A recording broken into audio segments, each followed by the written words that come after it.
It's a proactive step for maintaining long-term. Uh-oh, what's going on here? My thing moved. It's for maintaining long tree and structural integrity.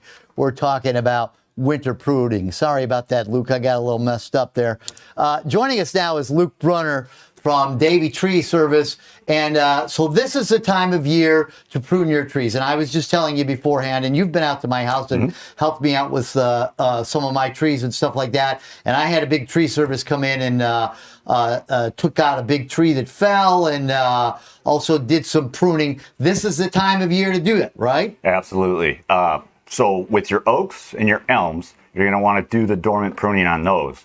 They're susceptible to diseases that the insects aren't out in the wintertime. So once you get that hard frost to about mid-March, you're good to prune your oaks and your elms. Also, if you have, let's say, a crabapple that has fire blight to it, you can sanitize your tools and get rid of that pathogen by cutting about 8 to 12 inches below that infected area.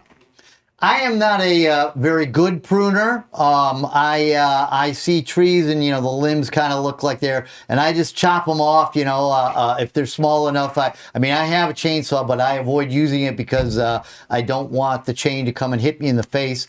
I have to be beautiful for TV, Luke. Yeah, absolutely. So I'm not a big fan of the chainsaw, but I use like these giant clipper things. I don't know what they are called, but I use those. Is there a secret to how close you need to get? Yeah, actually, like on the screen there, see how close that is. I don't usually get that close. So you're going to want to go right up to the branch collar. That way you give it the best possible way for it to enclose on itself. Trees don't heal, they enclose. They have a compartmentalization of decay in trees. Okay, and so what are the best trees to prune now? You were talking oaks and elms and things like that. Those are big trees. What about like the garden trees? What about the things in your beds? So in my line, I help homeowners, property managers, HOAs, commercial sites. So I actually like going out in the wintertime to look at the trees because I can look at multiple trees with no leaves on the branches, and I can see the structure. I can see any broken branches, any hangers. I can see dead branches. I can look at the structure of it.